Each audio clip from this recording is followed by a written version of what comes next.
The bell above the dusty door of Mnemosyne's curious jingled with a sound like broken glass.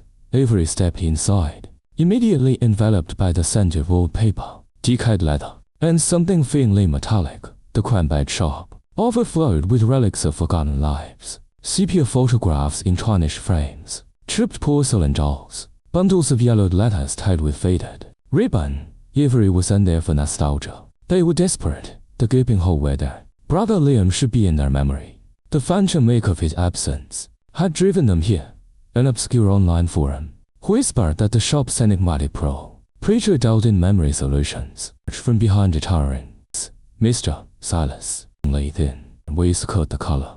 His eyes were pale gray, chillingly devoid of warmth.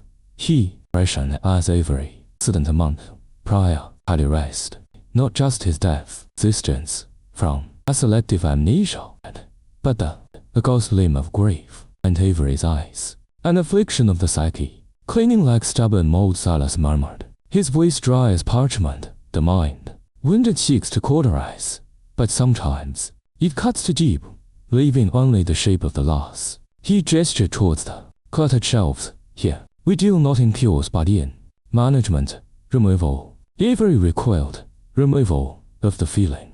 Mr. Ms. Avery, the persistent ache, the phantom grief. Silas moved behind the counter, retrieving a small, ornate wooden box.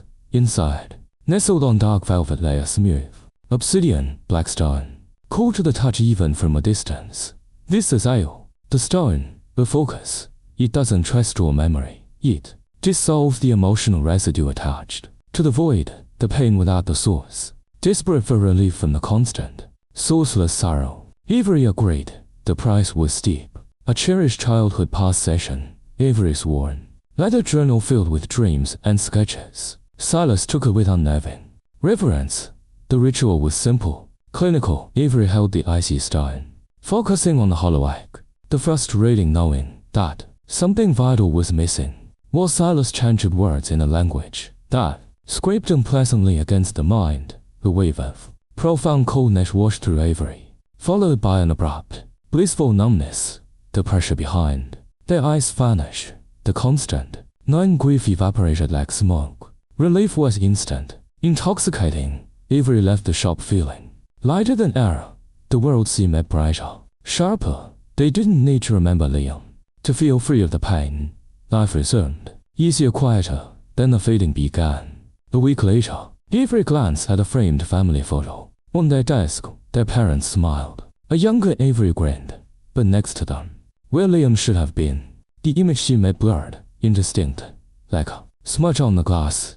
Avery dismissed it as a trick of the light. The next day, Avery's best friend, Maya, mentioned that camping trip with you and Liam. Avery frowned. Camping trip? You know, Maya said, puzzled. The one where Liam got chased by that raccoon. You told that story 100 times. Avery drew a complete blank. The memory was unjust lost. It felt erased. The name Liam sparked nothing. No warm th, no weight, just static. Panic started to simmer.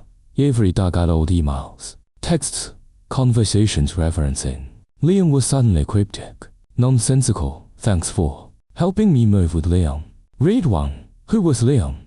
Why would someone help move with Avery? Photos on their phone showed increasing blurriness where another figure should stand beside them. In group shots, a space beside Avery looked unnaturally empty, as if someone had been digitally removed, but the gap remained awkward and obvious. Avery rushed back to Mnemosyne's Scarios. The dusty shop was gone. In its place stood a vacant lot choked with weeds and rubble, as if no building had ever existed there. Frantic online searches for the shop, Silas Thorne, or Lethe Stone yielded nothing but dead ends and error messages. The fading accelerated. Acquaintances stopped mentioning Liam entirely. Close friends looked confused when Avery he suddenly asked about someone who might have been there.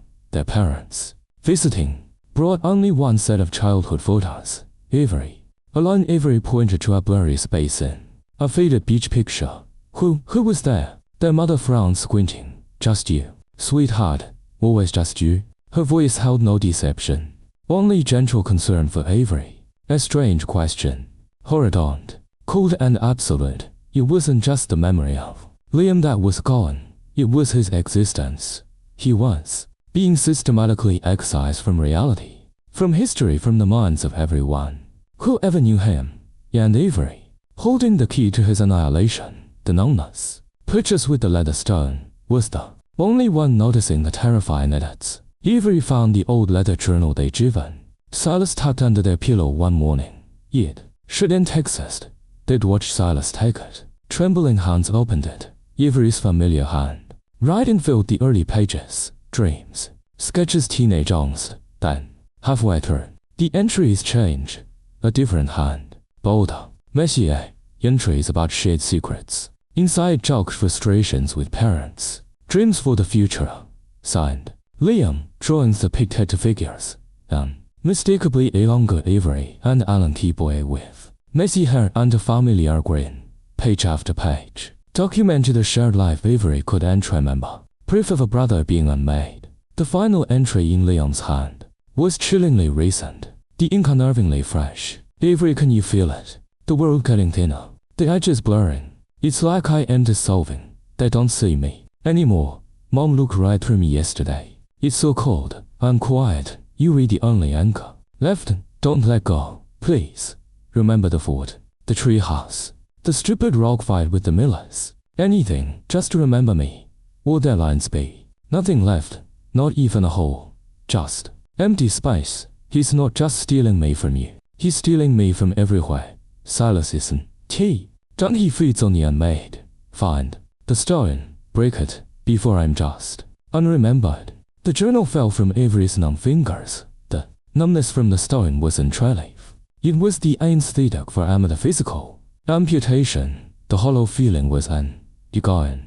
It was expanding, consuming everything Liam ever was. Avery looked at their own hands. They seemed slightly translucent. Was the world losing resolution? Around the edges too. A frantic search for the obsidian stone commenced. It was empty in pockets, drawers or bags. Panic rose like bile. Had Silas reclaimed it? Was a part of the erasure? Avery rushed to the bathroom mirror, desperate for solidity. The reflection stared back, familiar yet subtly wrong. Behind Avery's shoulder, in the misty corner of the mirror, a faint, blurred outline flickered for a fraction of a second. The desperate, fading silhouette of a lanky boy, mouth open in insolent scream. Then it was gone. The only sound was the frantic hammering of Avery's own heart, echoing in a world growing quieter, thinner and terrifyingly, terminally empty. The numbness remained, a chilling void where grief, memory, and a brother named Liam were being replaced by nothing at all. The shop hadn't sold relief, yet sold oblivion, and Avery had purchased their brother's dilation. One erased memory at a time. The unremembered was almost complete.